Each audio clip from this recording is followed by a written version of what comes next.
running into her. What's she doing this time? Ooh, looks like street interviews. Paimon has a funny feeling that we might be in for an interesting time if we go check it out. Shall we? I see. So you believe that this warning letter was sent by the Phantom Weasel? Absolutely. I've said it before and I'll say it again. The Phantom Weasel never acts as you expect. He must have faked his own death 10 years ago using a body double. Now that he's back, I'm sure the guards who worked on his case back in the day are in for a headache, but however this turns out in the end, the one thing it won't be is boring.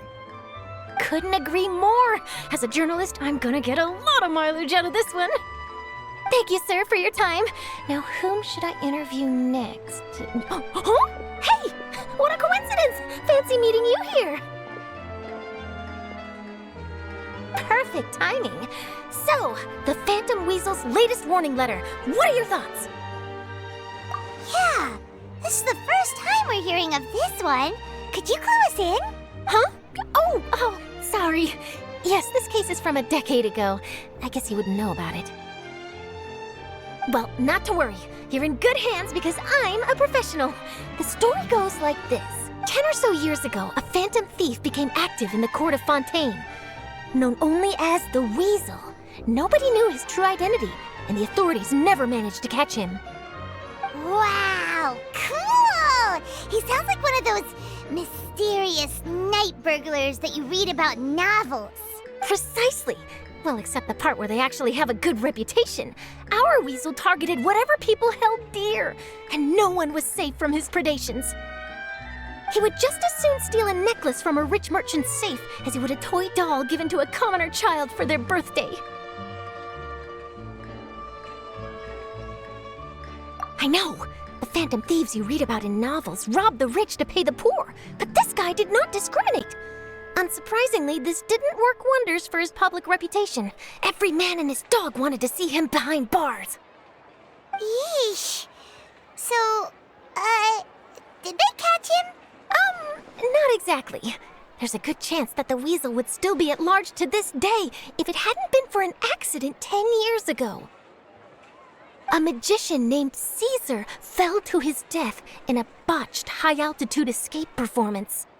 When the police went through his personal effects, they found a hoard of stolen loot and gadgets used for criminal activities. And that was how the Phantom Weasel's identity was revealed to all. Sure enough, thefts in Fontaine went down after Caesar's death. But today, 10 years on, the notorious thief has once again issued one of his warning letters and pasted it on the gate of the Opera Epiclese for all to see. I had to squeeze through the crowd this morning to get a photo as soon as I heard. Here, it's this one. So, this is the warning letter, huh? Let's see what he wrote. 3 days from now, when evening falls, I shall take from you that which you hold most dear at the Opera House, just as you did to me 10 years ago. This is, without a doubt, a clear declaration of criminal intent. After years of laying low, the Phantom Weasel is back with a vengeance. What once seemed like an open and shut case has been blown wide open again. But why has he reemerged now? And what does he want? I sense an epic scoop, and I'm going for it. Uh-oh. If this thief will steal anything that other people value, does that mean even we might be targeted? Really? Oh, let him try. In fact, Paimon's gonna eat all her snacks right now. Let's see what he can do about that. Okay, the people have spoken. It's clear that the public are very concerned about the Phantom Weasel's reappearance. Let's see, I've got a photo of the letter, my interview notes. Yep, that should be enough to form the skeleton of my article. It does feel like something is missing, though. Something exclusive. Who should I interview next?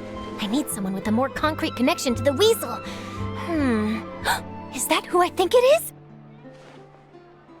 Lyney! Magic, magician, Caesar! The Phantom Weasel! That's it! Let's go interview Lyney! You see, the original Phantom Thief Caesar was a magician too! And what do Phantom Thieves and magicians have in common? They both have an air of mystery about them. Perhaps there's a connection there. Are you serious? of deduction is that? Oh, relax. My journalistic instinct tells me that an exclusive news story is beckoning. Let's go. No time for delay.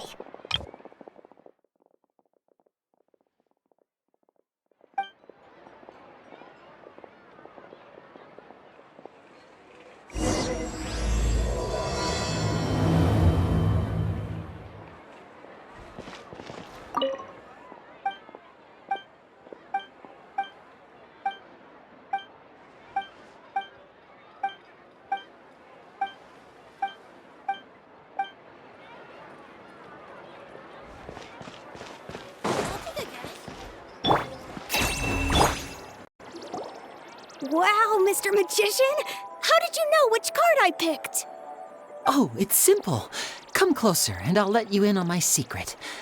Magicians have a special skill called telepathy, which means we can read other people's minds. Really? Then, what am I thinking now? Well, first you need to relax, because I can see that you're clenching your fist in your mind, as if to say, no, I mustn't let him guess it. Aww. And now you're getting a little flustered. You're trying to find a way to empty your mind, to think of nothing at all. But the more you try to hide a secret, the easier it'll come out. You snuck out from home today, didn't you? You told your family a little lie so you could come out and play. Now, that's not a good habit. You can tell? Oh boy, you really can read my mind. Of course. Oh, and that's the end of my performance. You should really be heading home. Remember to apologize to your family, all right? All right, got it. Bye, Mr. Magician.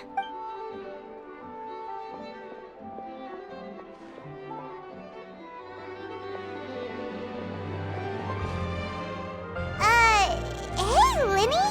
Why, hello. We meet again. Are you looking for me? What's the situation? Well, why don't you guess, Mr. Telepathic? Oh, please. You didn't believe that spiel, did you? The power of telepathy is quite beyond me. I'm sure that child would beg to differ. Seemed like you were right on the money. That was nothing more than a little trickery. I made an educated guess based on his micro-expressions. That, plus the fact that he was the only kid here without his parents, and he looked as guilty as sin. He made it easy for me. You guys, on the other hand, let me guess. Don't tell me you're here for the Phantom Weasel, are you? Wow, got it in one! Is this more of your trickery, Albert? Wait, really? No trickery this time. It was pure luck. His warning letter's been the talk of the town, so I figured that maybe you were asking around about that. Bingo! I plan on writing a column reporting on the latest news about the Phantom Weasel. So, Lyney, what are your thoughts on this infamous thief's reappearance? To be honest, it makes me angry. Angry? Why? You read his letter, right? The Phantom Weasel claims he's planning something in 3 nights' time at the Opera House. That's the night I'll be performing there. Huh. What are the chances? Wait a minute, you don't think he's after you, do you? Well, if he is, then his warning is clearly a direct challenge to me personally. And if he's not, then it's still going to be a huge headache for me. The mere mention of the Weasel's name is enough to scare people off. So once the contents of that letter get out, barely anyone will be showing up to watch my show. But I've been preparing for this for a long time. I'm not about to let him ruin my big day. This leaves me with only one choice. I have to expose the Phantom Weasel's identity before the show begins. Really? So what you're saying is, we might get to see a live duel between a famous magician and an infamous thief? Wow, this has exclusive written all over it. To be honest, I'm not sure if I'll emerge the victor. The Phantom Weasel is a notorious crook, infamous for his inscrutable methods. You're being far too modest, Lyney. I think your magic tricks are even more inscrutable than those of a thief. Thanks for the compliment, though I have to say I don't care much for the comparison. A lot of people liken magicians to thieves because we both have the ability to make things disappear without the person noticing. But there's an important difference that these people overlook. Allow me to demonstrate with a quick magic trick. Here, I have a flower, just an ordinary flower that was picked not long ago. Watch it carefully now. 3, 2, 1. It's gone! That's the question. Where did it go? Therein lies the difference between us. Thieves make precious things disappear, but only magicians make them reappear. If I could now invite you all to check your clothes, there might be a surprise in there somewhere.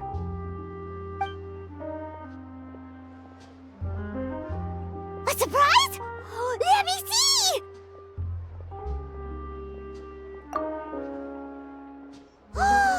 It's right there! But how? You haven't moved this whole time! What an outstanding trick! Sorry, Lyney, it seems that my previous praise was woefully inadequate. Clearly, magic is the superior art form to theft. Don't worry, I didn't take offense.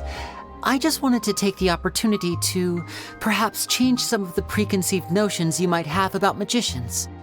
Since Caesar's death, a lot of people associate magicians with criminality. It can be quite frustrating.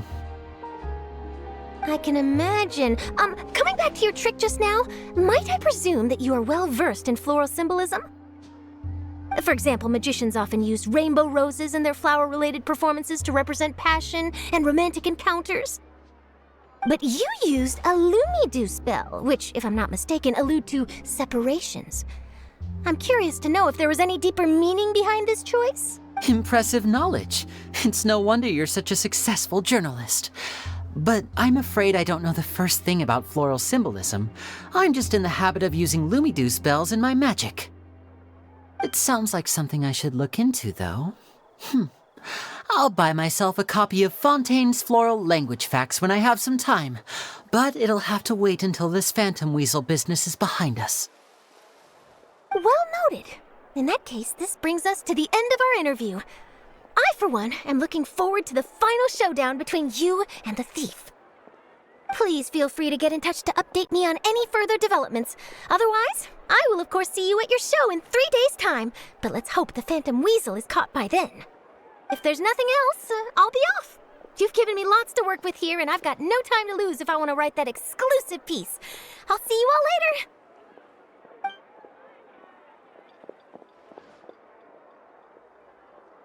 So, Lyney, are you gonna tell us how you did that flower trick now? I'm afraid that's my little secret. Aww.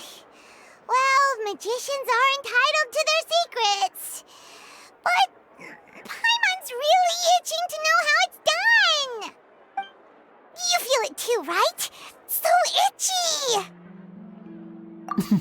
Not so itchy then, huh? Well, since you're so concerned, how would you like to serve as my temporary magician's assistants and help me investigate? Magician's assistants? Oh, that sounds fun! Assistants are technically magicians too! Also, it'll bring us one step closer to figuring out how that darn trick is done! Shall we go for it? The first thing we need to look into is who Caesar really was. If he truly was the Phantom Weasel, that means that the weasel is dead, and whoever wrote this warning letter is just a copycat criminal. But if he wasn't the weasel?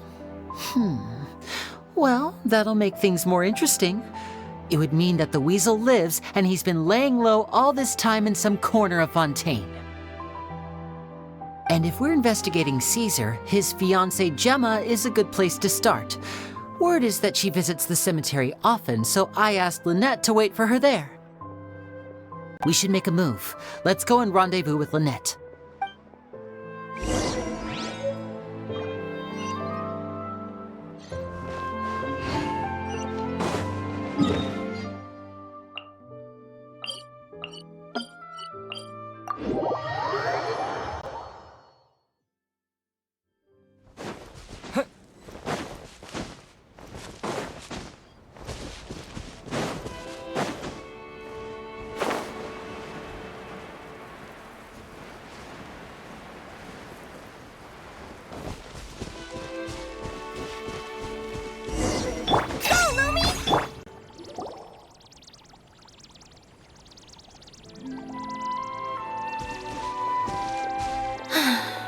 You took your time.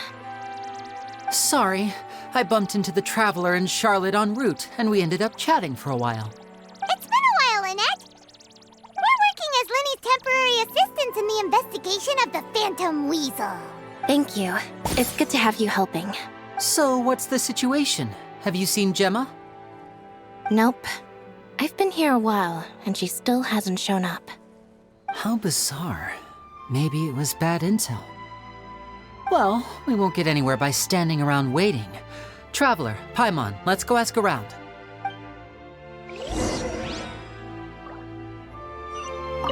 I'll wait for you here and see if Gemma shows up.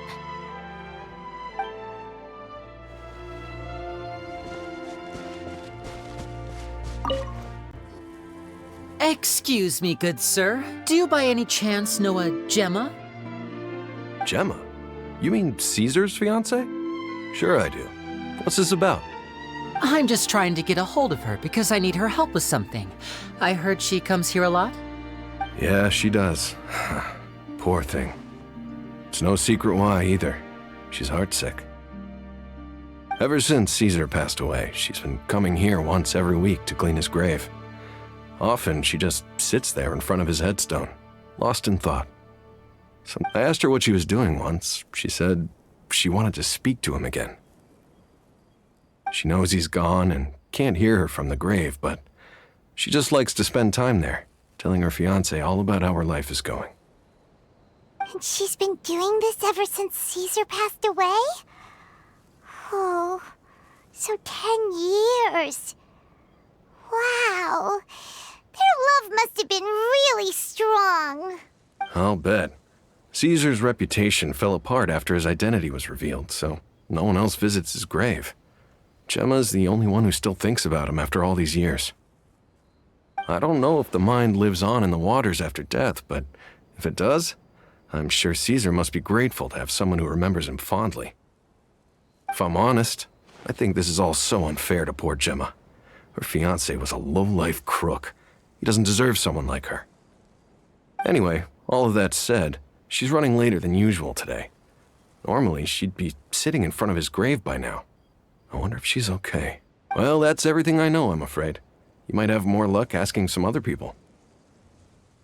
All right, well, thanks for sharing all of this with us. We'll keep asking around. You're welcome. I just hope she'll be able to move on one day.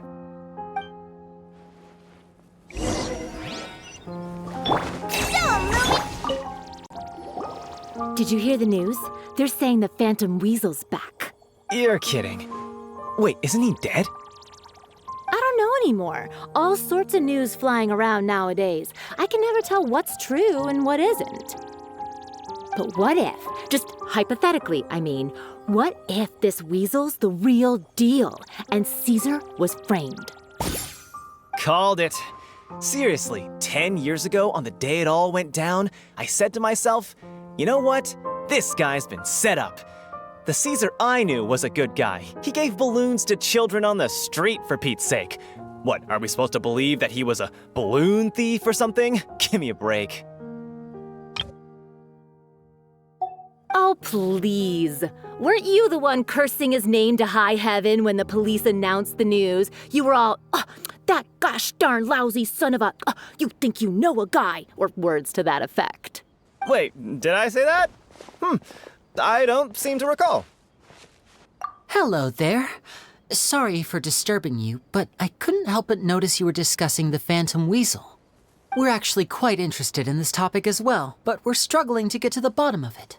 Do you think you could spare a moment to tell us a little bit about Caesar? You've come to the right people. Yep, I was there. Back when Caesar used to perform magic tricks on the street.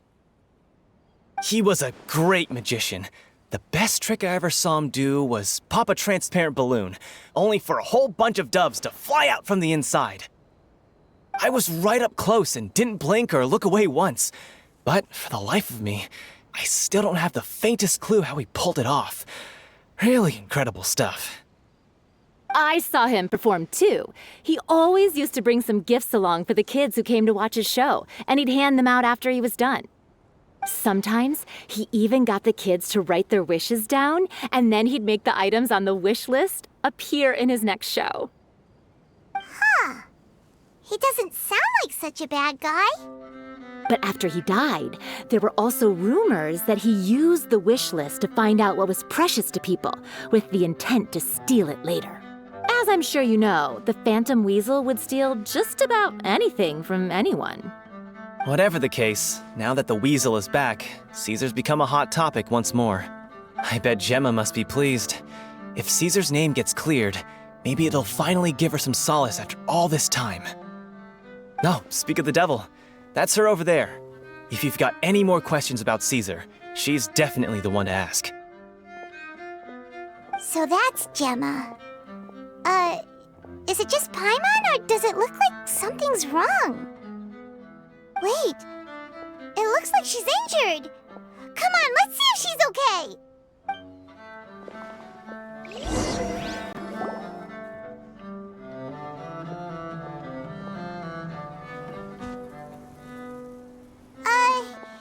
Hi there. You're Gemma, right? Who's asking? Don't be afraid, we mean no harm. It looks like you're injured. How bad is it? Thanks for your concern, but you didn't answer my question. Who are you, and what do you want with me? My name is Lyney, and this is my sister Lynette. My name's Paimon, and this here's the Traveler. We're investigating the Phantom Weasel. The Weasel posted a warning letter this morning. If he still lives, that means that Caesar was falsely accused. You knew Caesar better than anyone else. So if you're willing, we'd love to hear what you think about all this. I promise you can trust us. We won't hurt you. In fact, we'll do all we can to keep you safe. I never believed that he was the Weasel. I suspected as much. Okay, so going back 10 years, do you remember anything strange in the weeks leading up to the accident? Did Caesar have a falling out with anyone, for instance? No, not that I know of. Got it. All right, sorry for disturbing you. If you don't have any more questions, please leave. I want to be alone with him.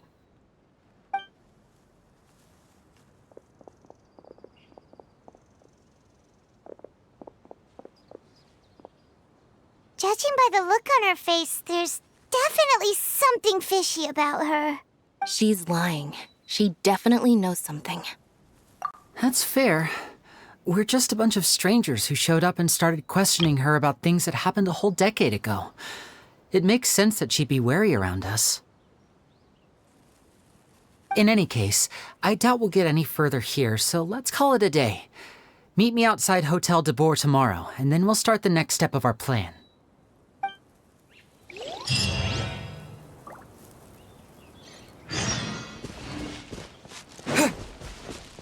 Gemma's hurt, you say?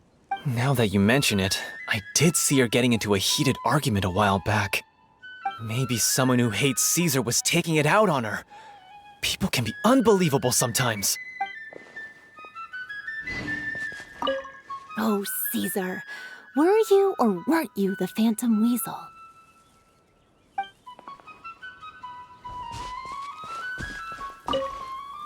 A lot of people find cemeteries bleak and oppressive, but not me.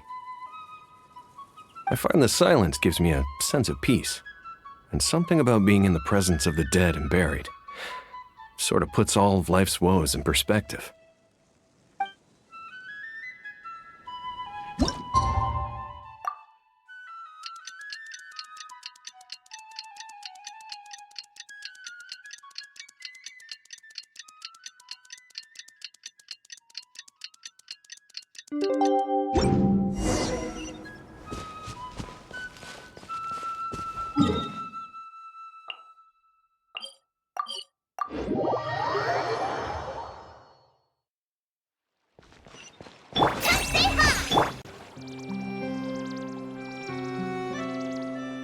Over here.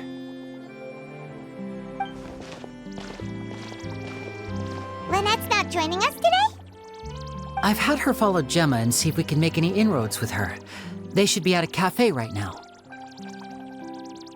Still, I don't think that Gemma's likely to open up to us. So, we need a contingency plan.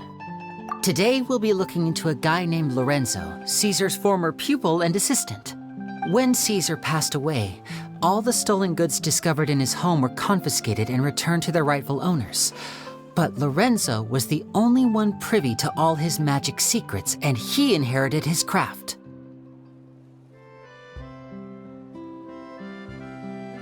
Before long, Lorenzo was the next big magician in town, his fame surpassing even that of his master, and it made him very wealthy. He's since left the magic scene, though, and these days, he's a wealthy businessman with his fingers in a lot of different pies. I had to pull a lot of strings, but I managed to get him to agree to a couple of drinks with me. Be warned, though, I hear he's got a hair-triggered temper. We'd best be careful.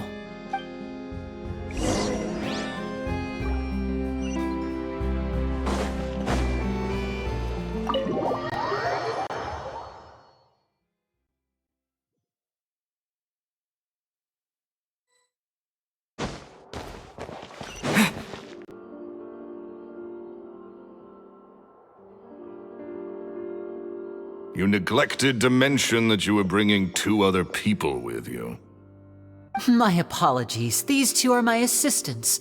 When they heard that I was meeting with the former magic maestro himself, they begged and pleaded with me to bring them along.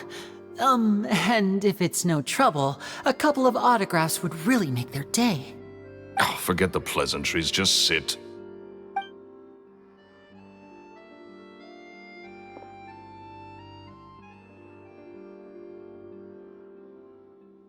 Get a load of this guy.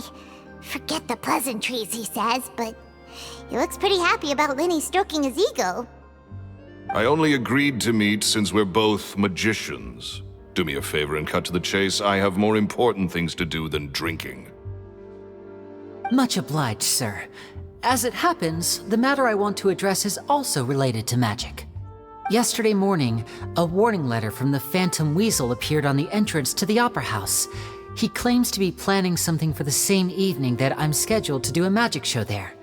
As such, I believe that I may well be his target. I have to get to the bottom of this to ensure that my show can go ahead as planned.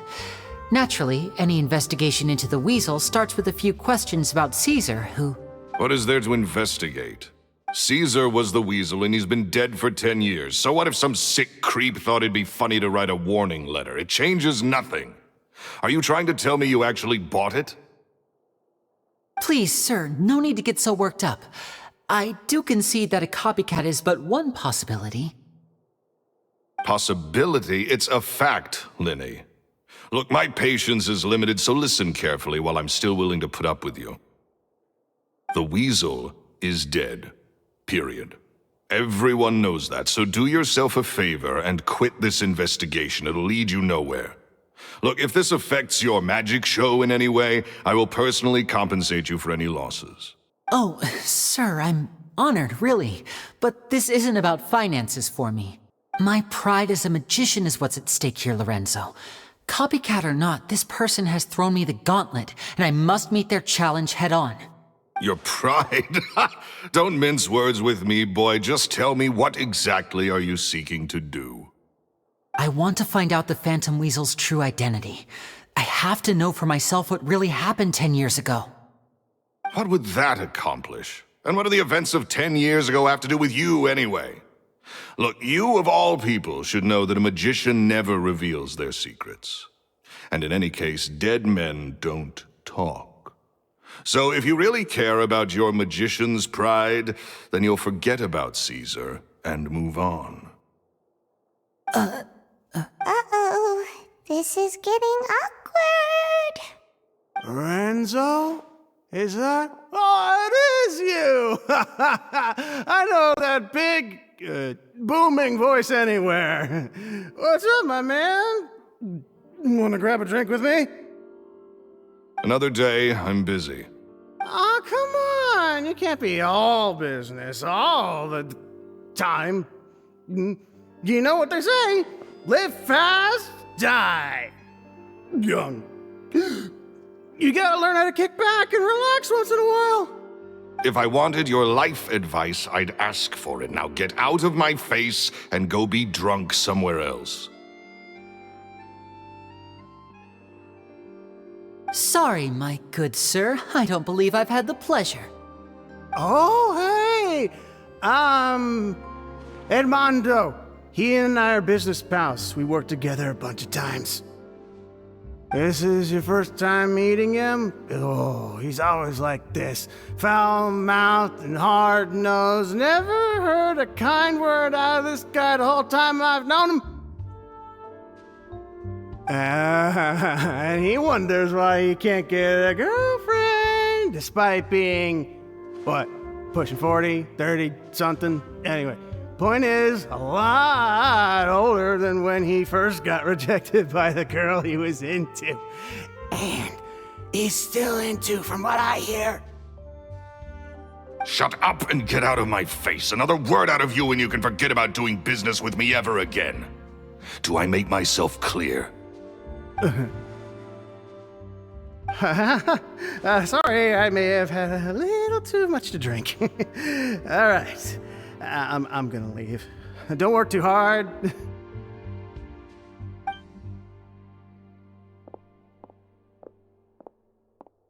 I think it's high time I made a move as well. If you really want to investigate this, Lyney, be my guest.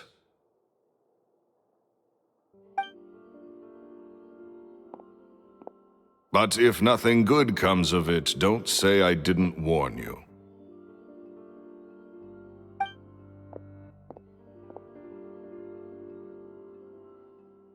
Well, that fell to pieces in a rather spectacular fashion. Any thoughts? Totally. And what was all that about compensating you for your losses? Why would someone you just met make an offer like that? He's gotta be hiding something. And not like Gemma. She was a little suspicious, but this guy's definitely covering something up. I think so too. We need to look into Lorenzo more closely. That guy Edmondo seems to know a thing or two about him. He only just left. Let's see if we can catch up with him.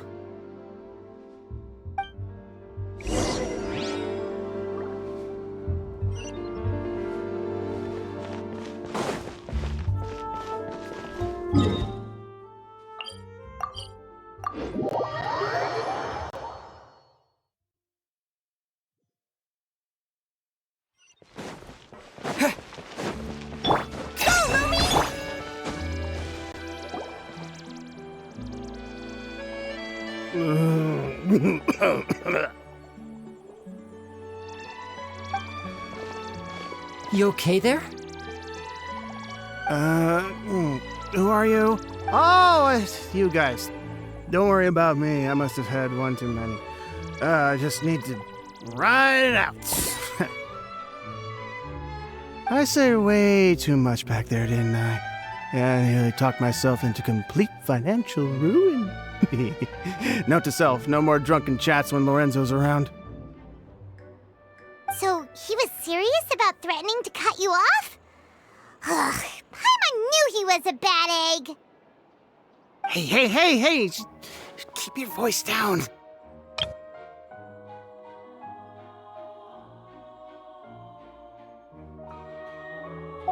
Don't go prying into Lorenzo's personal affairs.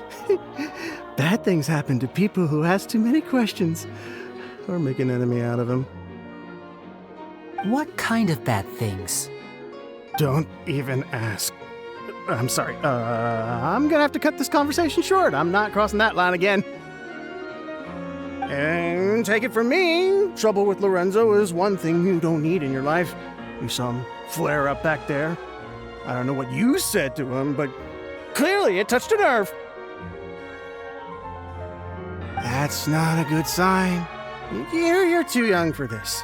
Don't get in over your head. I'm leaving.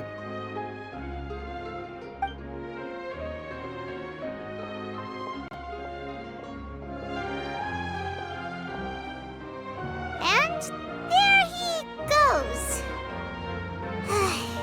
What do we do now, Lyney? Shh! I think we're being watched. Someone was listening in to our whole conversation. Don't say anything and don't look back. Any altercation in the city will attract the guards. We'd better take this elsewhere.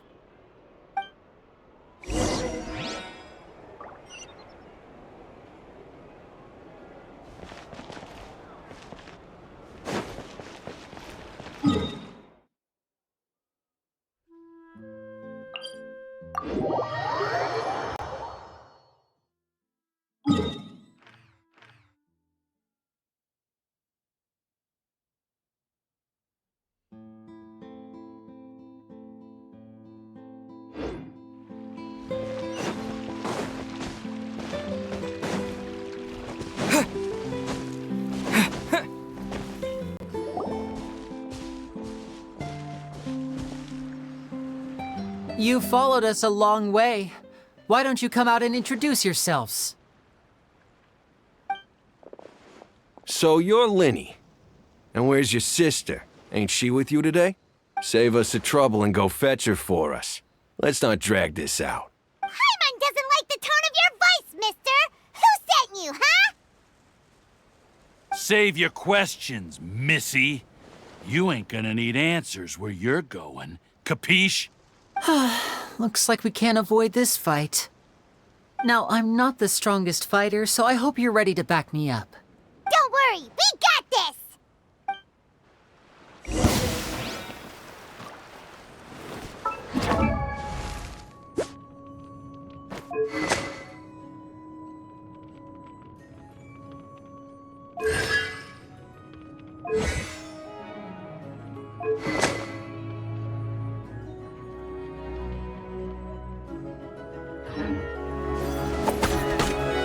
And voila!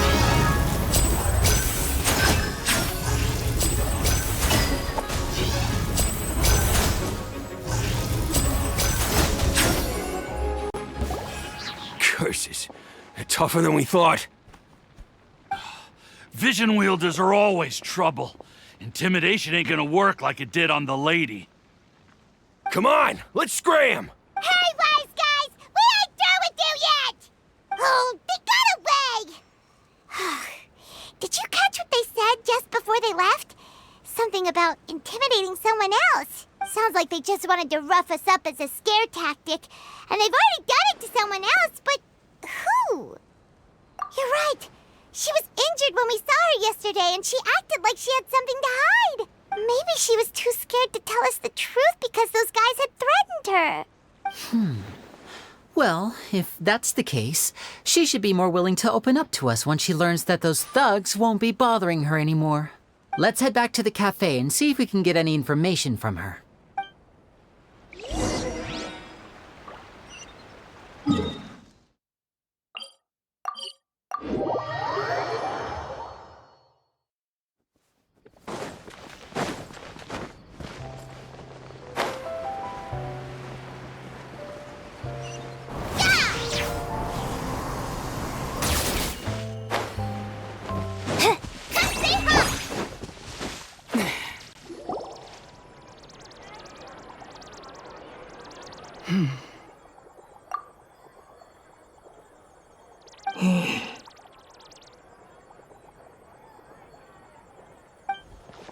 Gemma?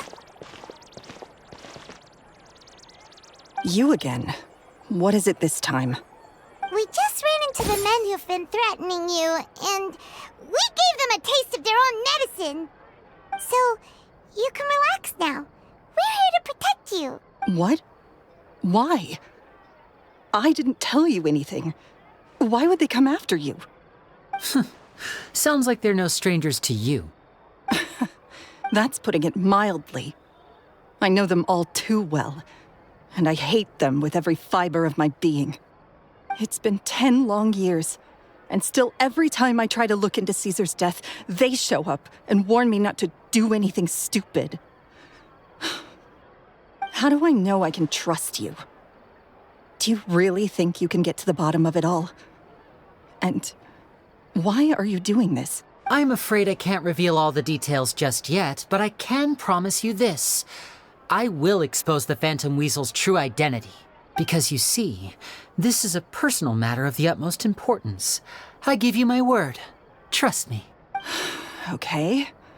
How can I help you? I've heard that Caesar used to have a magic workshop where he kept a lot of his personal effects. If possible, I'd like to take a look at them. Do you know where it is? The Fleuve Sonde. But the place was sealed up by the police after his death, and no one's been there since. I also know that the Fleuve Sonde is dangerous territory. Lots of hostile groups lurking around. If you're serious about going there, please be careful. Understood. Lynette, you stay here and take care of Gemma. Don't let her come to harm. Got it. But if I'm staying here, I'm ordering dessert. I mean, bon appetit, but stay sharp too. They're likely to come for you while I'm away. Okay. All right. Power saving mode off. I'll start taking this more seriously now.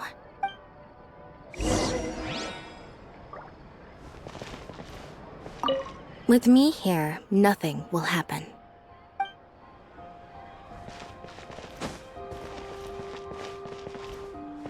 This coffee smells as good Whatever as you that. do, please be careful. If anything happens to you because you're investigating Caesar, I'll never be able to forgive myself.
If Gemma gave us the right location, then the workshop should be right nearby.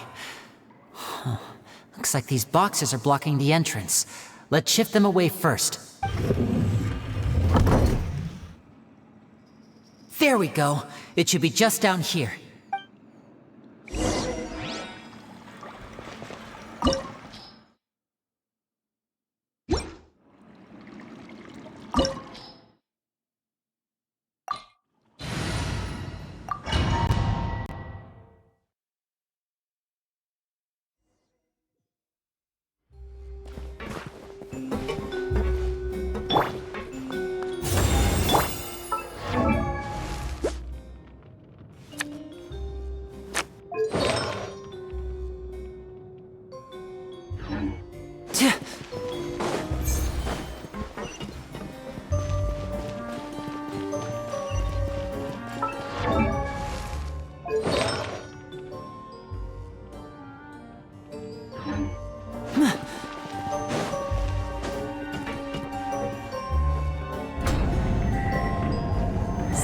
This was Caesar's workshop.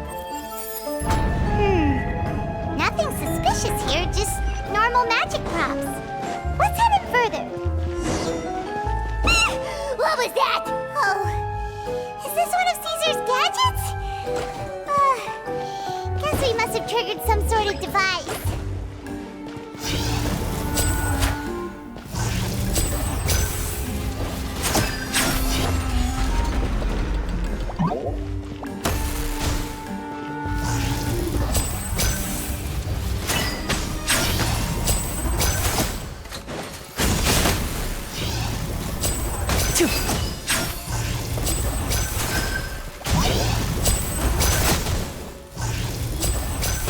Whoa.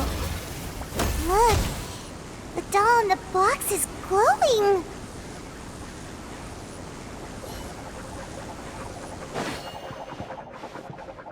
Now disappear!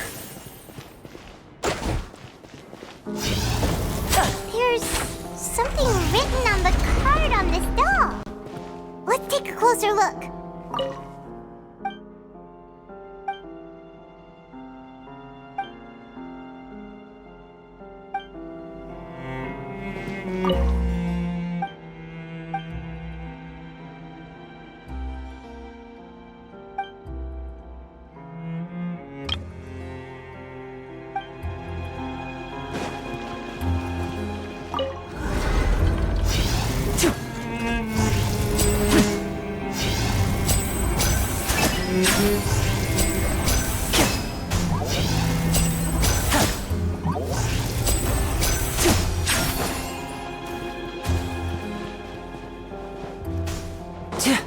Step right up! These magic boxes are moving. What do we do? One of them looks different from the rest. Let's investigate.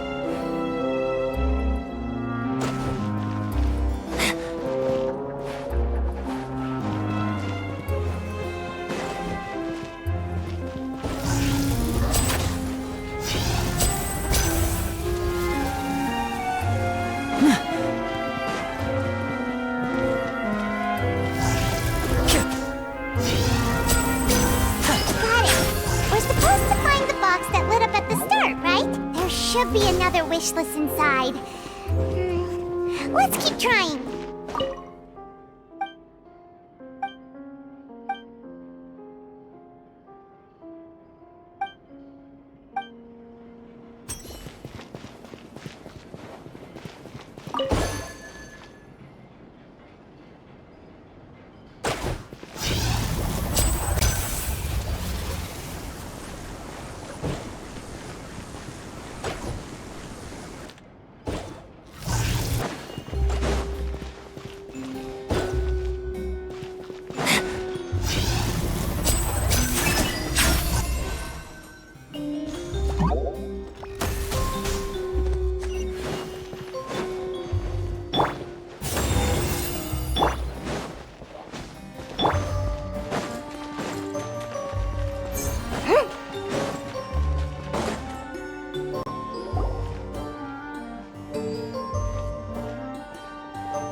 That's weird.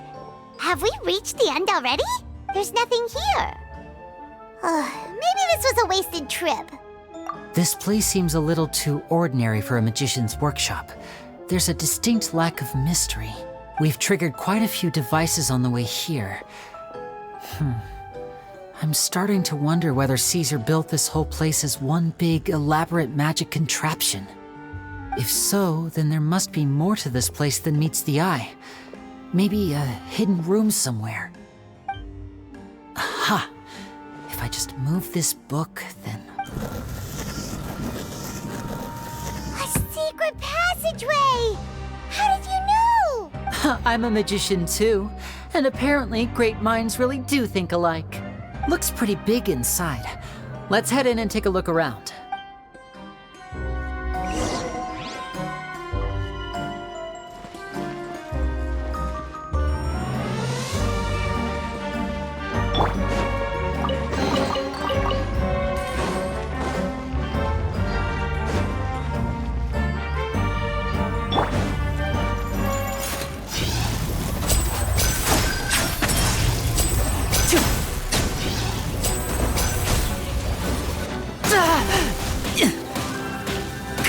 Magic can't cheat death, you know.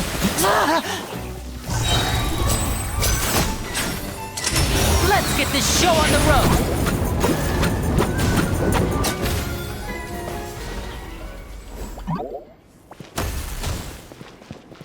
Step right up.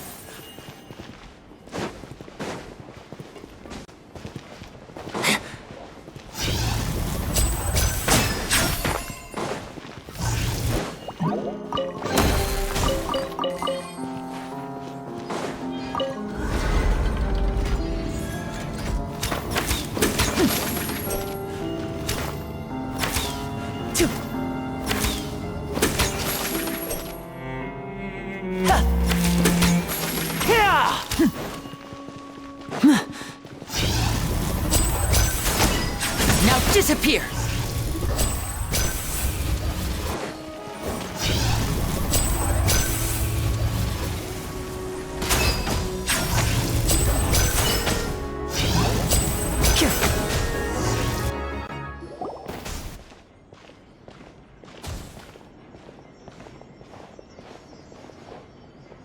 Why have you stopped, Lyney? Is there some device in that box? It just looks familiar somehow.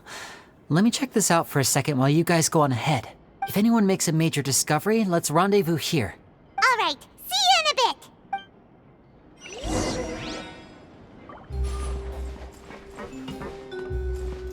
bit. The placement of this device inside. If I remember correctly...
Wow! There's a hidden room here! Let's see! Oh, this bookcase is full of Caesar's own notes! He wrote a lot about the principles of magic. Whew. Much too advanced for Paimon. This book's thick as a brick! Let's take a peek inside it, shall we?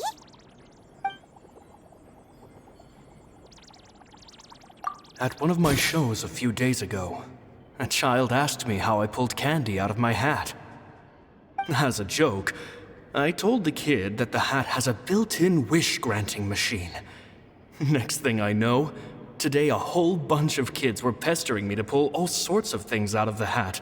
So I told them another white lie. The machine needs time to power up, but in the meantime, you can write your wishes down. Well, they took me up on that offer, enthusiastically. As I write this, I've only just got back from running around all over town, buying the things they wanted. Boy, are my legs sore. I wound up saving very little this month, but that's not a major issue. I now have a bigger problem. How am I going to hide all these things inside my hat? 2 children came to talk to me after today's show. I don't know why they were out on their own. They looked much too young to be unsupervised. I do hope they got home safely. Anyway, they said that they wanted me to teach them how to do magic.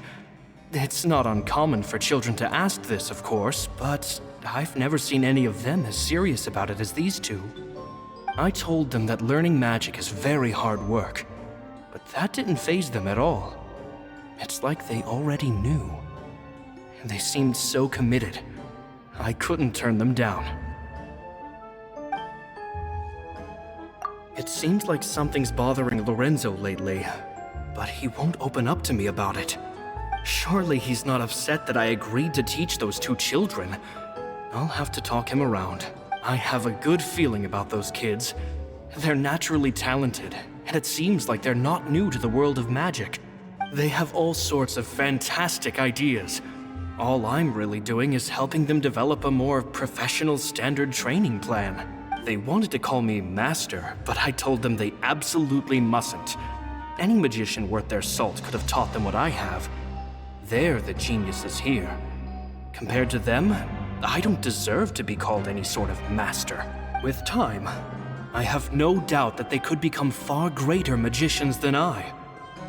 My only concern is why they're so mature for their age. I fear they've had to grow up too fast. I don't dare to imagine what they must have been through. Gemma thinks so too. She doesn't like being around them. Says that their eyes are too piercing. They don't bother me, but then again, I've never been the sharpest tool in the shed. It's nearly time for me to go on tour. I asked the two kids if they'd like to come with me, but they shook their heads. I once overheard them talking about their father and their mission. Sounds like their parents have other plans for them. I guess we'll be parting ways soon. It's only been 10 days since I first met them, but I think that I've gotten a feel for their personalities now. They're very tough, but also very cautious, and they trust no one but each other. This, I fear, is not a good habit to have. They hide things from me too. For example, when I asked them where they live and why they wanted to learn magic, they lied. That's the thing about children. Whenever they're trying to cover something up, it always shows somehow. I can sense that their lives have been hard, possibly even dangerous too. They're not like other children. It's a shame that I can't do more to help them. After thinking things over, I decided to tell them a bit about how I see the world. It's full of lies and falsehoods, and that is why we must find our own truth. P.S. I hope they won't find my nagging annoying. Children are so opinionated nowadays. Will it do them more harm than good for someone they've only known 10 days to lecture them like that? P.P.S. Maybe I'm overthinking this. Children aren't interested in grand philosophies. It probably just went in one ear and out the other. I bet they've already forgotten every word I said. Oh, Caesar, Caesar. Just mind your own business next time.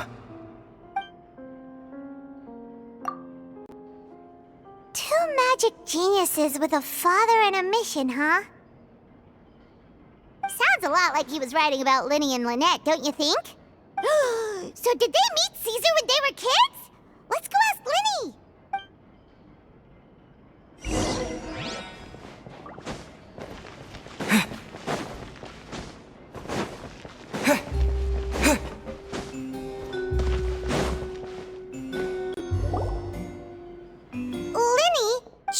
Hold that thought. As I expected, there's a lot of fishy things going on in this place. Fishy?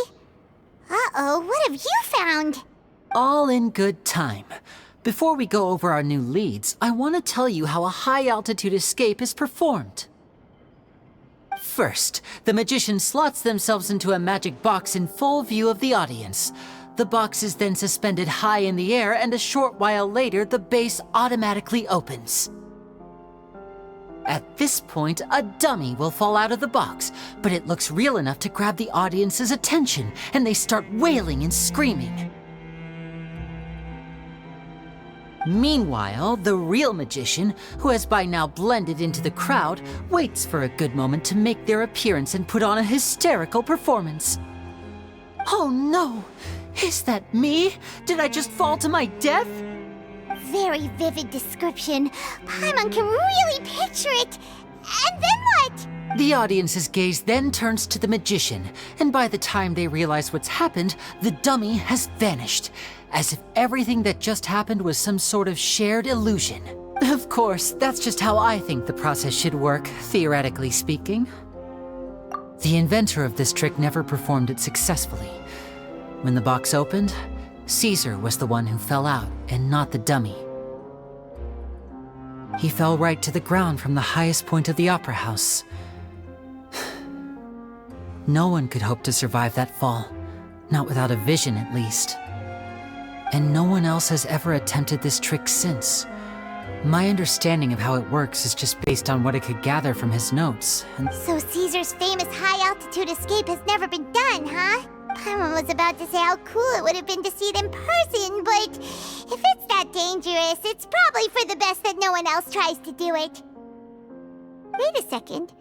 So if a dummy's supposed to drop out of the box, then where does the real magician go? How does he get out? Glad you asked. That brings us to the secret of said box. This box right here is the one that Caesar constructed himself to use in the performance, and it's not as simple as it looks. Inside, there's a device that only the magician himself would know about.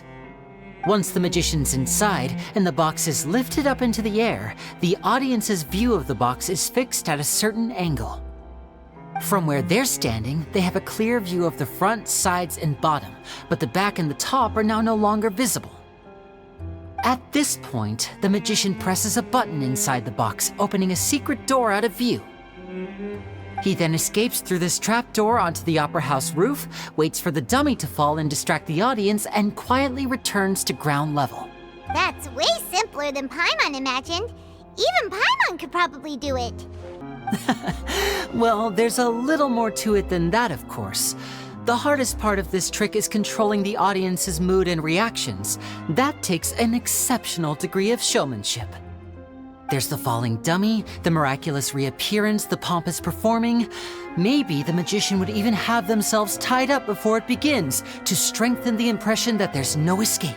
Many days and nights of careful research and painstaking practice would have gone into this, all culminating in a performance just a few minutes long, but one that still manages to transform the shock and grief of a tragic accident to the joy and laughter of a mesmerizing magic trick. Caesar was a highly accomplished magician. But unfortunately, even he didn't manage to pull it off. So, how did it go so wrong? You said you found some fishy stuff here. Have you figured out what really happened? I can make a pretty good guess. I looked into the case files. The magic box Caesar was using at the time of his death had the secret button I mentioned positioned on the right-hand side. And sure enough, he always used his right hand as his dominant hand in public. Okay, nothing suspicious there. But here's the strange thing.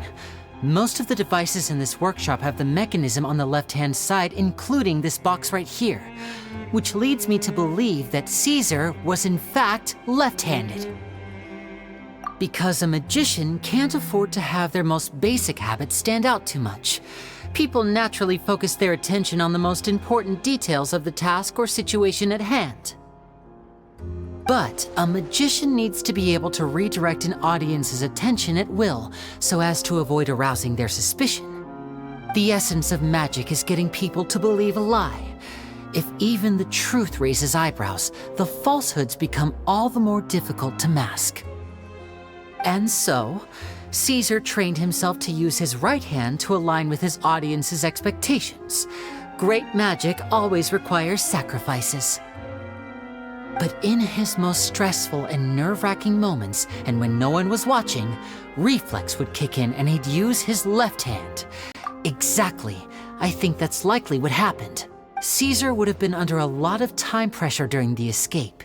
He'd have had mere seconds to open the hidden compartment, retrieve the dummy, then open the secret door and make a swift escape. But I'm sure he was confident. He would have rehearsed countless times to the point where it was second nature. He'd barely need to think about what he was doing because muscle memory would guide him through. So he opened the compartment, took out the dummy, checked everything was in order, and then went to leave. With his left hand, he reached for the button, and suddenly, his heart skipped a beat. It wasn't there. Much like when you reach for your keys but find your pocket empty, his mind needed a moment to process what was going on. Instinctively, his left hand would keep feeling around for the missing button, maybe for another second or two, until the bottom of the box gave way. With the stakes being as high as they were, just a 2-second delay cost him everything. The authorities would find nothing suspicious and conclude that his death was due to his own error. When in reality, someone switched the boxes, and they did it to murder him. But how would they be able to make the switch without being noticed? That would be difficult to pull off, no? It would have to have been someone who knew that he was left-handed and who could move his props around without arousing suspicion. Someone who was always by his side. Isn't that right, Lorenzo? You just couldn't let sleeping dogs lie, could you? There's not a lot of people who'd go to all this trouble for some magician who died 10 years ago. I didn't want to have to do this, you know. Silencing you the hard way just creates more problems for me to deal with. But I gave you your chance. I hoped you'd do what's good for you and back off like the lady, but you disappoint me. You mean Gemma? So you are the one who's been threatening her! Yes, although however stubborn she might be, she was never much of a liability. But you people, you never even knew him, but for some reason you just wouldn't drop. Which is why you can't leave this place alive. Take them out, and make it quick. Do your worst!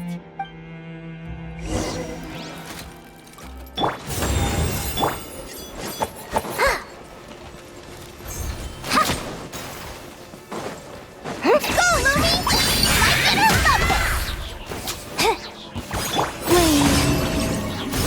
it! Step right up.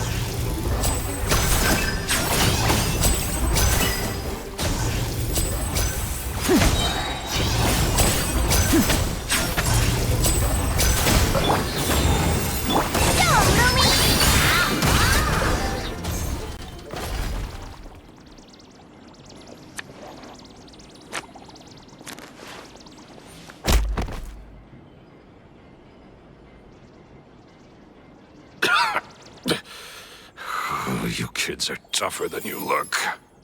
Had enough yet, Lorenzo? Your cronies can't help you now. I think it's high time you started talking. And what I'd really like to know is, why did you murder Caesar? If I had a mora for every time you said that man's name. Of course you idolized Caesar, everyone else did. But I was the real genius magician. Me! He was just an amateur who did cheap tricks for gullible children. I was the one who made magic into the fine art it is today. The aristocrats doffed their hats to me! So it was jealousy. Jealousy. Hatred, more like. I hated Caesar. All he cared about was his magic. He lived and breathed it. He poured everything into his street performances and his stupid tours like it was just a hobby to him, never bothering to think about mora. What sort of fool devotes their life to the art of deception and never has a mora to show for it? But the people loved him, didn't they? Oh, how they looked up to him. No one gave me a second look. All I ever heard was, "Oh, your master's amazing," is amazing. Yeah, so amazing that he was completely broke. Every other apprentice was living it up at their master's expense, but no, not me. I put in all the work, mastered all the skills, and it brought me nothing more than the life I already had. He forbade me from using magic to trick people out of their mora. There was nothing he hated more than that. And with his reputation in Fontaine, it was too risky for me to go it alone. As long as he was alive, if I dabbled in my own brand of money-making magic, he would expose me, and it would destroy me. I had to kill him. There was no other way. And this was your only motive? It was reason enough. What other motive would I need?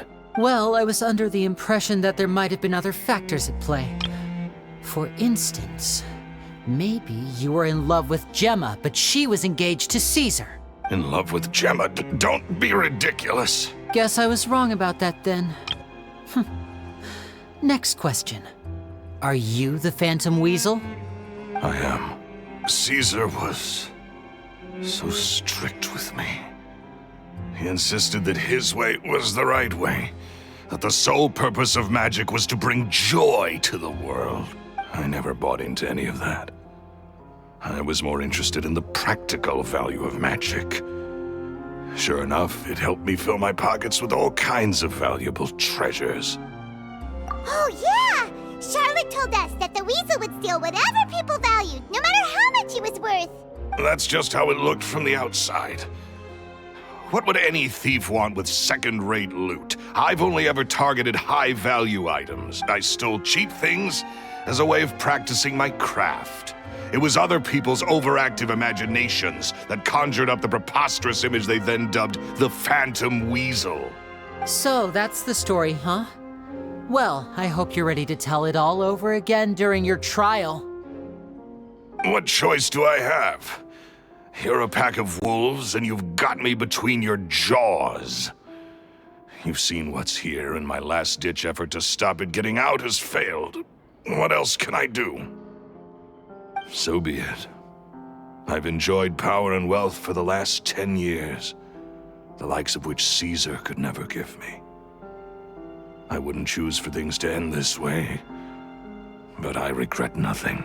Very well. In that case, I'll contact the guards. Traveler, Paimon, keep an eye on Lorenzo for me.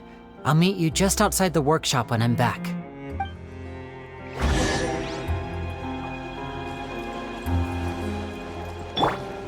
At least I can finally stop looking over my shoulder now.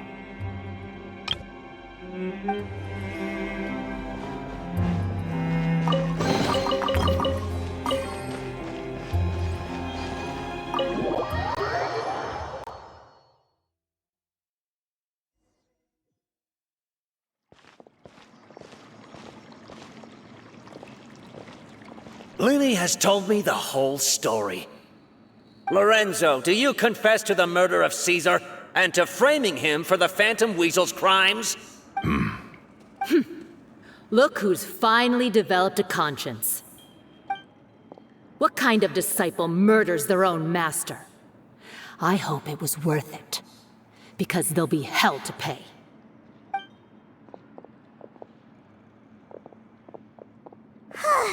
Looks like it's all over.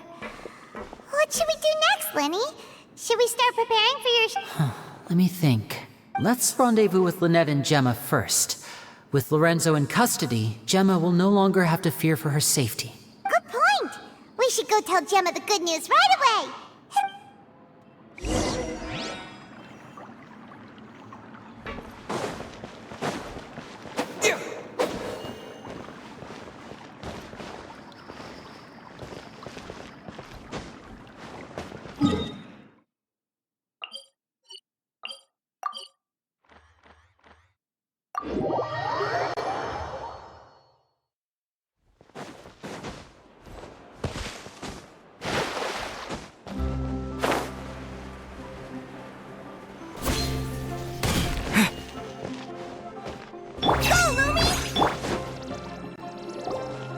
Ah, you're back. You were so quick. I've only just finished my third dessert. Your third? Lynette, come on, we've talked about this. Everything in moderation.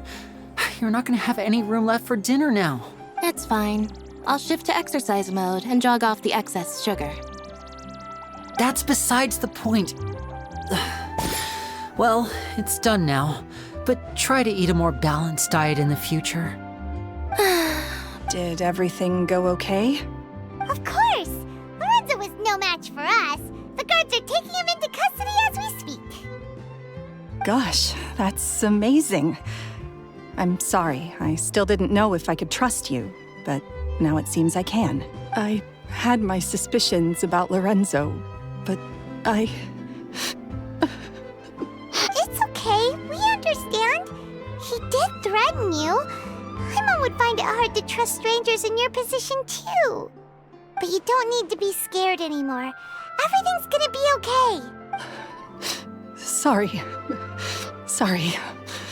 My emotions are all over the place right now. I've been waiting for this day to come for so long. I always wanted to report Lorenzo.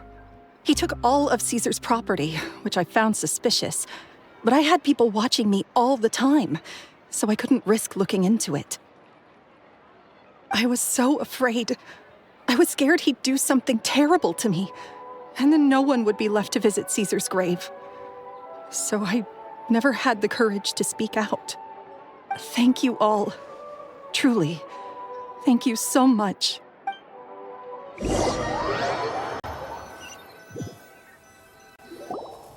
Thank you all for clearing Caesar's name. I never would have guessed that Lorenzo was the real Phantom Weasel. He never showed any signs that there were problems between him and Caesar in public. From the outside, it looked like they got along great. And to think that lowlife's been living life to the fullest all this time, while Caesar's name was getting dragged through the mud. It's a travesty. At least his soul can finally rest in peace now, thanks to your efforts. If only I'd realized before it was too late. Don't blame yourself, Gemma. This isn't your fault. Yeah, you still have the rest of your life to live. Caesar wouldn't want to see you spending it feeling guilty. Cheer up, Gemma. My brother's doing a magic show at the Opera House tomorrow evening. Would you like to come along? It might raise your spirits. This show will be a special one. We're holding it in Caesar's honor. In Caesar's honor? Really? Oh, thank you. I'll be there. Great. We'll see you tomorrow evening. Traveler, Paimon, don't be late. Don't worry, we'll be there. No way are we gonna miss out on a free magic show. Wait, Paimon feels like we're forgetting something. Oh yeah, Caesar's diary! We never found out if the two kids Caesar taught magic to were Lyney and Lynette or not.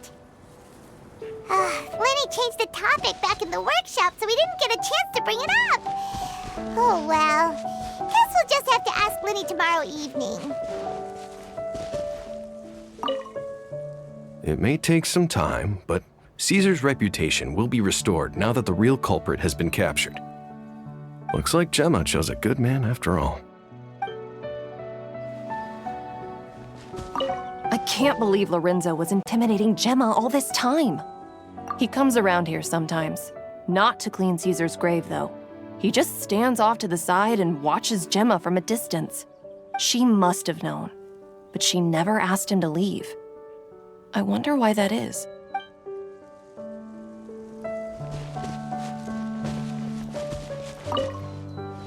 I've spoken many choice words about Caesar over the years. I'm so ashamed of myself now. He was such a good man.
Paimon's excited to see another of Lyney's magic shows!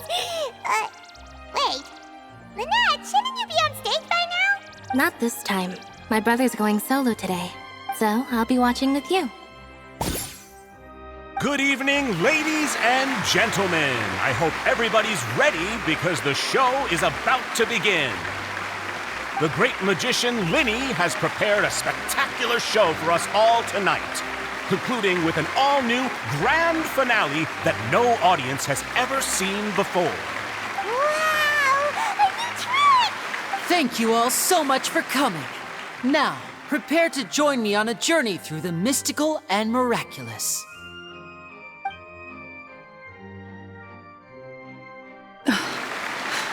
Exciting stuff, isn't it? Yes, it's just... It reminds me of him. No wonder. Caesar was a famous magician too. So, how did you two first meet, Gemma? Well, I was out on the street once, and I saw him performing for little children. Children love magic, because they're willing to believe in things that can't be rationally explained. Caesar had this amazing way of bringing them into a dreamlike world. And somehow, I felt drawn to him too. So I went up and asked him to do a trick for me. Aw, that sounds so romantic. What trick did he do? It was with a flower. He took it in his hand, snapped his fingers, and it magically appeared on my head. I was so happy that day. No one had ever given me a flower before that. Oh, that's so cute! Actually, now that you mention it, Lyney's done that one before. Is that right? Then I suppose he's a romantic at heart, just like Caesar. So let's treasure the time we have with him. After all, you never know when the people dearest to you might be gone. That's right. It's all over now. Paimon doesn't really know how to comfort you, but at the very least, no one's gonna be intimidating you from now on. You can breathe easy at last, right? Right. Yes, you can breathe easy now, Phantom Weasel. See? Even Lynette says... Wait, what? The Phantom Weasel? Lorenzo escaped? Where is he? What do you mean, Phantom Weasel? As Lyney once said, a performer's job is to commit fully to their role and put on a flawless performance for their audience. But once the bag of tricks is empty and the curtain falls, it's time to end the show. The spotlight is no place for someone with no more cards up their sleeve. It's been 10 years, Gemma. Aren't you tired of the grieving widow act? I think it's time to put an end to it. What are you talking about? Paimon doesn't like this riddle. Traveler, Paimon doesn't like where this is going. Come on, say something! Ladies and gentlemen, I hope you're all enjoying the performance so far. There will now be a brief intermission, after which Lyney will perform the most electrifying act of tonight's show, the one we've all been waiting for. The final performance will take place outside of the Opera House, so please make your way outside in a calm and orderly fashion. The Phantom Weasel never did like public places, did they? Don't worry, this place will be quiet soon. Let's talk somewhere else for now.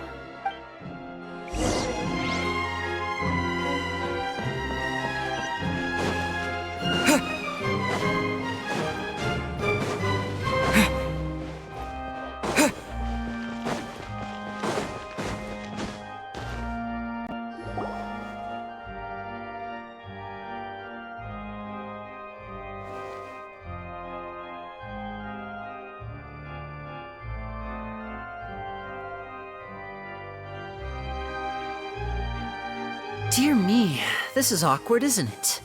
And unfortunately, I'm all out of gadgets, so I'm afraid I can't do any tricks to liven up the mood.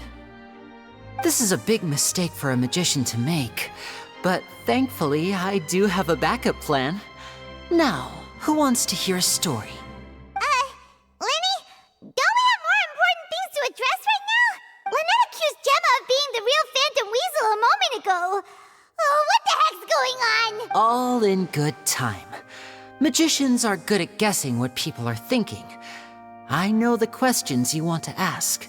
And as it happens, the story I'm about to tell might answer a few of them. Really?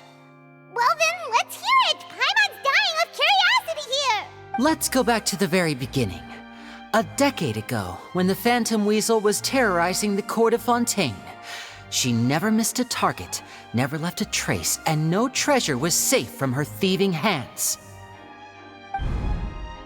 But as her infamy grew, so did the readiness of the police, and her opportunities to act became ever fewer.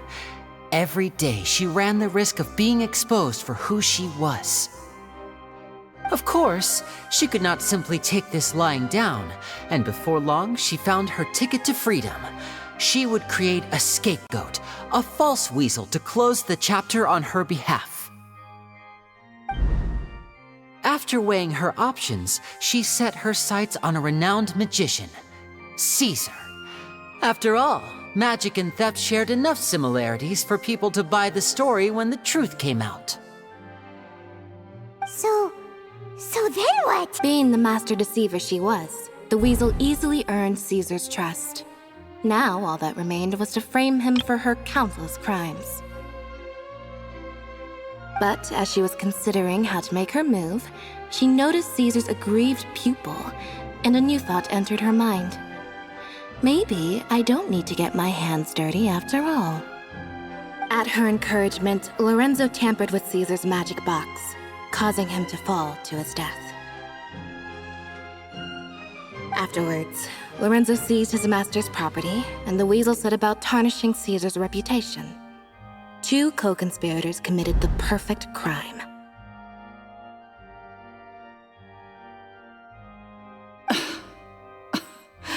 I've got to hand it to you. You're both exceptional storytellers. It's enough to make even me wonder whether there was really another mastermind behind all this, pulling the strings. But I just have one question. You seem to think that I am the villain in this tale. What's brought this on, Lyney? Is it something that Lorenzo said?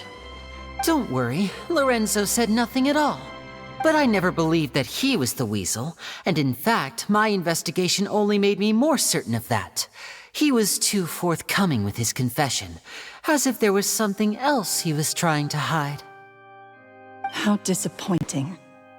So you'd sooner trust Lorenzo than me, even without a shred of evidence? A magician is an expert at playing the audience to get the result they want, and I have no doubt that you, Gemma, are equally talented in this regard. With a little help from Lorenzo, you put on a very convincing performance. The lovesick fiancé, whose devotion to her betrothed is unshakable, even under threats of violence. Caesar was maligned and hated by all for 10 years, but you? Everyone sympathized with your plight. Who would suspect for 1 second that the lovely young lady always seen weeping in front of Caesar's grave was actually the mastermind behind his demise? No, not that poor lady. Perish the thought. Wait, so you mean the whole intimidation thing was just a hoax? Gemma and Lorenzo were both in on it? But why would Lorenzo agree to that? And why didn't he sell her out even at the end instead of admitting to being the weasel himself? Yes, why indeed? Maybe Gemma herself could enlighten us on that question. Well, Lyney, if you're so confident in your version of events, then I think the answer should be obvious. Having killed Caesar with his own hands, Lorenzo was plagued by overwhelming guilt. Revealing the Phantom Weasel's true identity would serve no purpose. But if the Weasel remained free, then she could take care of Lorenzo's loved ones. An excellent answer, though sadly a little dull. Is that right? Well, don't let me bore you. If you'd care to change the topic to something more interesting, I'd be much obliged. As a matter of fact, there's one thing I'd really like to understand. Why would the real weasel have targeted things that only have value to other people? Could you shed any light on that? Of course. After all, we're just telling stories here, aren't we? If I had to guess, I would say that the real weasel must have had a terrible childhood. Left to fend for herself after her parents died young. Betrayed, scorned, beaten. She'd scrounge waste paper from garbage bins to draw on, using twigs and dirt for lack of ink and pen. This was her only source of happiness in life. But it was all she needed, and she was content. Until the world decided that even this was too good for her. Once again, she was betrayed. And this time, everything was taken from her. She felt like life was a miry pit that dragged her further down the more she struggled to escape. This was a fate too cruel for anyone to bear. Her pain became a breeding ground for dark thoughts. I detest the happiness of others, in all its forms alike. I will rob them of everything they hold to be good and true, and it will fill the void in my soul. That's some pretty heavy stuff. Now it all makes sense. Does this story satisfy you, Lyney? Yes, it is quite to my tastes. Thank you for helping to clear up my confusion. Huh. That's right! What drove you to write that letter, Gemma? What were you trying to achieve there? Because without that, none of this would have ever come to light. She didn't write the letter. After 10 long years, I'd hoped that the Phantom Weasel would be consigned to the history books by now. But it seems like someone still wasn't ready to let her finally be at peace. Lyney. Or should I call you the Phantom Copycat now? You were the one who posted that letter outside the Opera House. But why? Very sharp, Phantom Weasel. Still as shrewd as ever. Well, no need for me to be coy about it. Our goal was to clear Caesar's name. The most straightforward way to change the public's impression of Caesar was to force the Weasel to show themselves. That's it? You had no other agenda? Of course we did. We made it quite clear in the letter, I believe. I shall take from you that which you hold most dear, just as you did to me 10 years ago. 10 years ago? You mean Caesar's death? You met him? Wait. Oh, I get it. You were those two obnoxious kids. It's been so long, and you're all grown up now. I didn't recognize you. He taught you magic back then, didn't he? For what, 10 days or something? And you went to all this trouble. Why? Because you feel like you still owe him something? We remember all our debts, however great or small. 10 years ago, Caesar's reputation was torn to shreds, and his legacy was thrown out. 10 years on, and no one cares what the truth is anymore. But we did not forget, and so we came to find you. And? What exactly did you take from me? I'm still standing, as you can see. Lorenzo has admitted to everything. I'm free. Free? Do you really think so? Caesar once told me that even though the world is filled with lies and falsehoods, we must find our own truth. I think that applies to you too. Truth can take many forms. Prized possessions with nostalgic value, fervent hopes and dreams, and irreplaceable people. Life took many things from you, and those wounds never healed. When they ached unbearably in the dead of night, stealing became your way of numbing the pain. What are you trying to say? I'm saying that for the last 10 years, you've been living a rather uneventful life. Perhaps that's because you found something other than a life of crime to fill the hole? Back to Lorenzo for a second. He murdered his own master, played along with your act, and took pains to make sure any suspicion would be directed towards him. But what did he have to gain from all that? He knew who you were and the things you'd done, and despite that, he was willing to give everything up for your sake. He's the reason that you haven't felt the compulsion to steal in all these years. You're more than just accomplices in murder.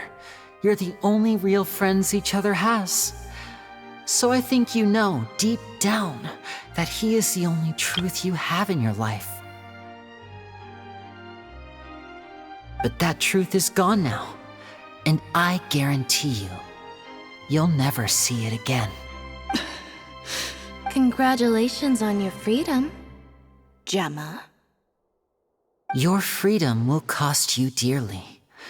From now on, you'll be all alone in a world full of lies and falsehoods.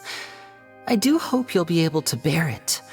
You've still got a long life ahead of you after all. Gather round, one and all. The time has now come for the amazing Lyney to perform his final act in tonight's show. I'm sure you're all wondering what he has planned for the grand finale. Well, wonder no more, for the answer is a death-defying high-altitude escape. A high-altitude escape? I'm sure you all remember the magician Caesar. This was the very trick that led to his fatal fall, after which he was dubbed the Phantom Weasel. But we have now learned that Caesar was wrongly accused, and that the real Weasel has now confessed to their crimes. Guess that's my cue to leave. Whew. I've been practicing this one for ages now, but I'm still a little nervous. Traveler, Paimon, I hope you enjoy the rest of the show. There may be a lot of people watching tonight, but you alone are my true witnesses. Lyney, wait. You two hid a lot from Caesar. He went to his grave without ever knowing your secrets. So what about now? Are you an open book? You don't have to tell lies to end up isolated and alone. One day, you'll end up exactly where I am today. Maybe then you'll finally understand. You're wrong. I'm nothing like you. So, what are we, doing now? Like Lyney said, when you're ready, let's head outside and watch the show. But what about Gemma? She'll figure out what's best for her soon enough. Oh, and if you'd like to see Lyney after the show, you know where he'll be. The usual haunt. All right. Well, let's go and watch Lyney's finale then. This trick's a pretty dangerous one, but he should be able to pull it off, right?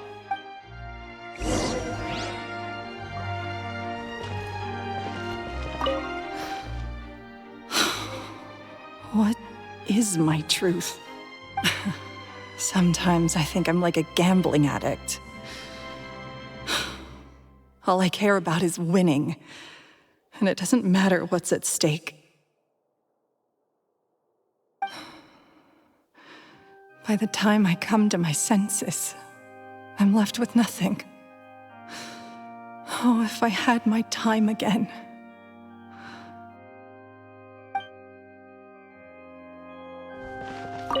Magicians are not like thieves. Thieves only tear things apart. But good-hearted magicians, they put things back together.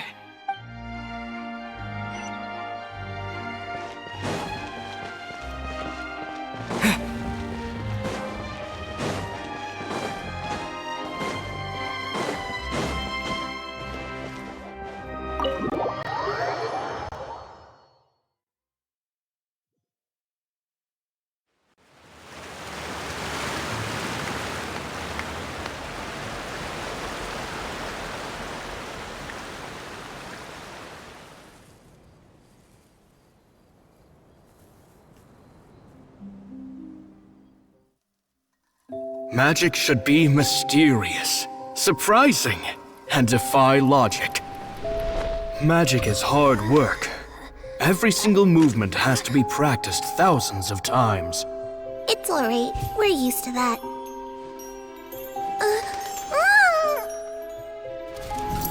We're sorry. You've taught us so much, but we can't tell you the whole truth. It's okay. Do you still remember what I told you? This world is full of lies and falsehoods. I only hope that one day you can find your own truth. What about you? Have you found your truth? Magic is my truth. I want to perform a magic trick so great that people will always think of me when they talk about it. For a magician, what greater honor could there be? Behold! Lyney is sealed inside the box. Will he manage to escape? 10 years ago, Caesar attempted this very trick, and it was at this precise moment that... Lyney! Watch out!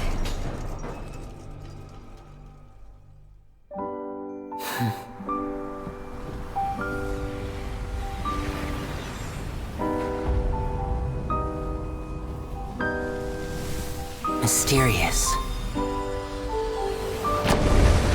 Surprising. And logic-defying. Isn't that right? This honor belongs to you, Caesar.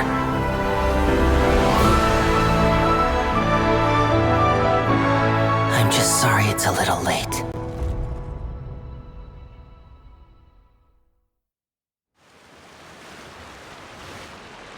Did you see that?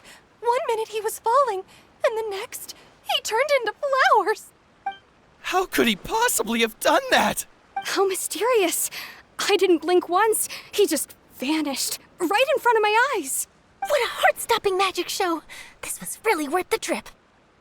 Caesar's name has finally been cleared, and Fontaine's new star magician Lyney has fulfilled a wish on his behalf. Oh, I couldn't ask for a better grand finale. It will make a great headline for the Steambird tomorrow. Looks like everyone really loved Lyney's grand finale. Paimon doesn't see Lyney anywhere. Where'd he go? Oh, Lynette said he'd be waiting for us at the usual haunt. But, where is that? Oh, you mean the one where Caesar's buried? Yeah, that's probably it. This whole magic show kinda seemed like Lyney's way of saying goodbye to Caesar. So it makes sense that that's where he'd be afterward. Alright, let's go look for him there.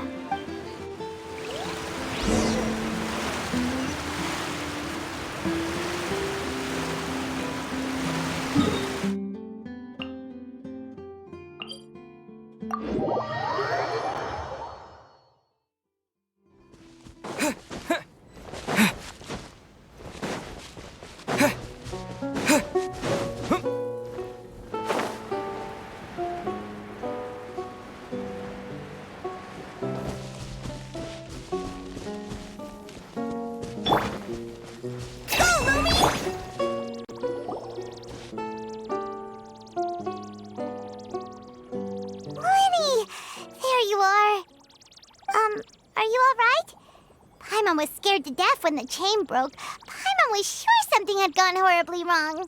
Magic is a performance art. A magician has to get creative to keep the audience on tenterhooks. That's our job. So I tweaked Caesar's original setup a little to keep it fresh. I was honestly a little nervous during the live performance. The thought of falling, suddenly feeling weightless, seeing the sky and the ground spinning and spinning. Sometimes, I can't help but wonder what Caesar thought in those final moments. Did he regret taking Gemma and Lorenzo on? Or did he believe that it was his own slip-up right until the end? You know, Paimon's been wanting to ask you about something ever since we were in Caesar's workshop. You learned magic from Caesar once, didn't you? When was that? After I joined the House of the Hearth. To be honest, Lynette and I had an agenda when we approached him. I told you about my past before, remember? As a young boy, I survived by secretly learning magic from street performers.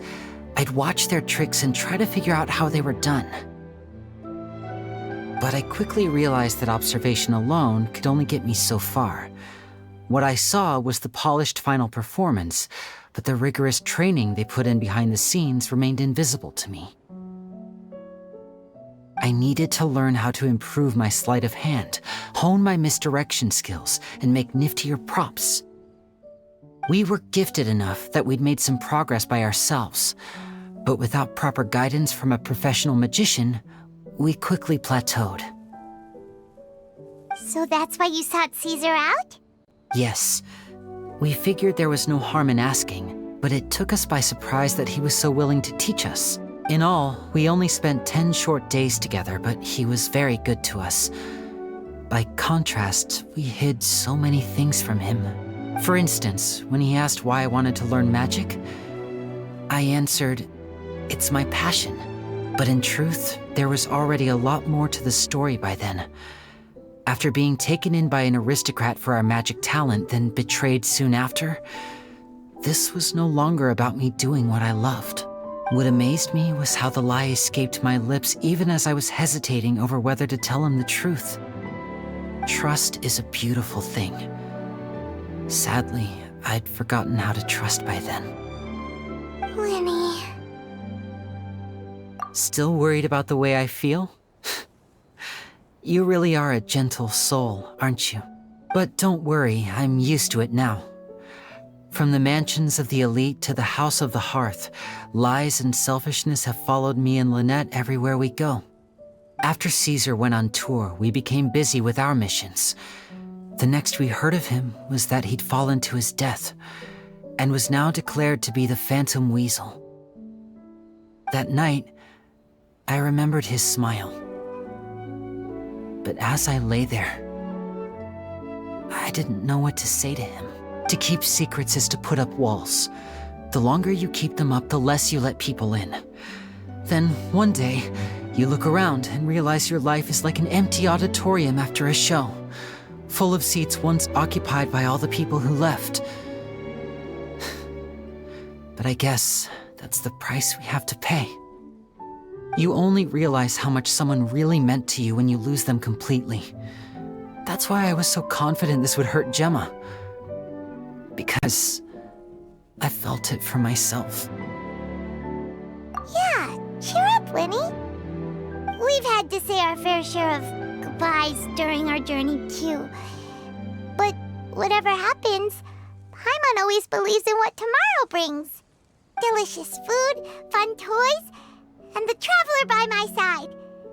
Paimon just needs to focus on things like this, and all the unhappy stuff goes right out the window.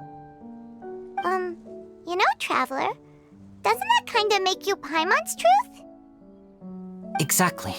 It's the same for me and Lynette. We are the truest thing each other has in the world, and nothing can replace that. Life has taken plenty from us, like it did from Gemma. But at least it left us with each other. That's what gave us the strength to get through the darkest days. That's why the darkness never consumed me and why it never will.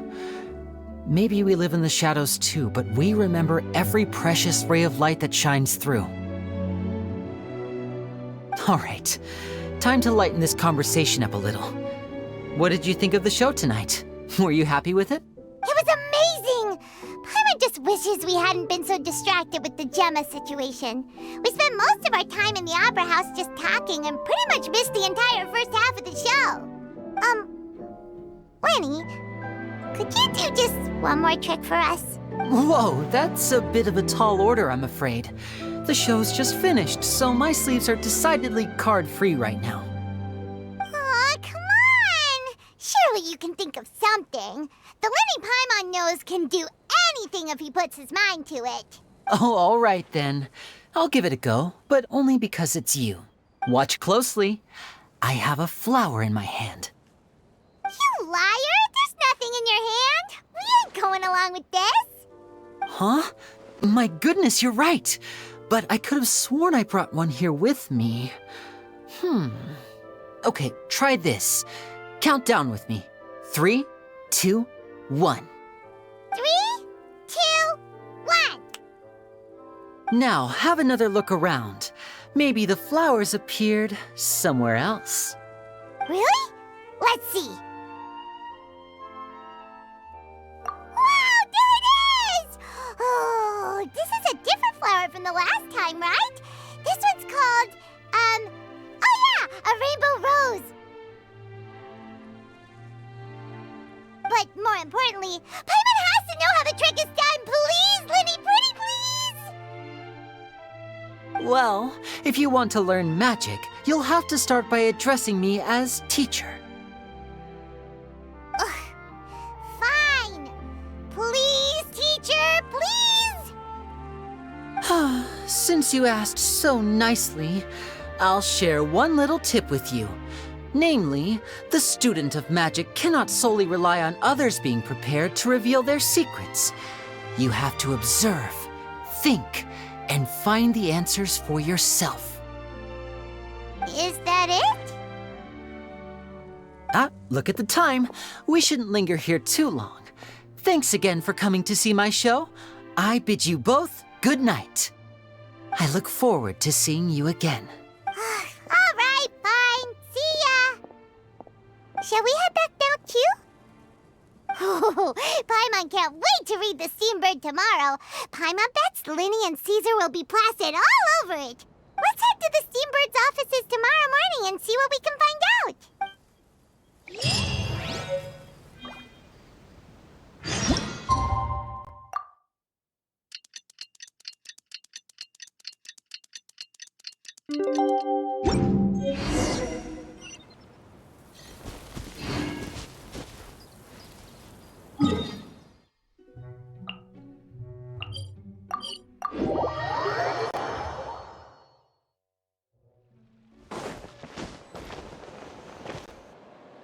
I'm very sorry, Charlotte, but my sister and I are quite busy today. I'm afraid we'll have to decline this interview. Oh, please, Lyney, I'll only take a moment of your time, if you would be so kind. Huh? What's happening here? I spent all night writing my piece about the Phantom Weasel, and it was going to go to print this morning. But just as dawn broke, I suddenly received news that Caesar's fiancée, Gemma, had contacted the guards and confessed to having been the real Phantom Weasel all along. That was quick. Too late, bro. That was quick, you say? It sounds like I've got some catching up to do. Please, fill me in. Aha! My instincts did not lead me astray. You do have something to hide. Gemma turning herself in must have something to do with Lyney's performance last night. Maybe watching my high-altitude escape trick reminded her of a better time with Caesar, and she could no longer ignore the voice of her conscience. Huh. Okay, then. Wait, no, there must be more to it. If that's all it took for her to have a change of heart, how did it take her 10 whole years? Well... Oh, I remember now! You and Gemma were nowhere to be found after the show. What happened between you? Quickfire question! Where did you all go after the show? Oh, we went to the cemetery and Lyney did a private magic trick just for us. Actually, glad you mentioned it, because that reminds Paimon, guess what? Lyney started using rainbow roses in his tricks! What? I don't recall ever having received a rainbow rose from you myself. Is this supposed to mean that they're more important to you than your own sister? No, I just, What now? Oh, did Paimon say something wrong again? This is getting pretty awkward. What do we do, Traveler? Seems like this interview wasn't meant to be. Well, never mind. There's always next time. Forgive my persistence, but when there's explosive news waiting to be found, I can't turn away. The news about Gemma has already made waves, and I'll stop at nothing to get to the bottom of it all. Apparently, one of the things she said to the guards was that her final wish is to see Lorenzo one last time. There's clearly a web of complicated relationships there. Can't blame me for being curious. All right, I guess I'll leave you to continue the rest of your conversation in peace. Bye for now.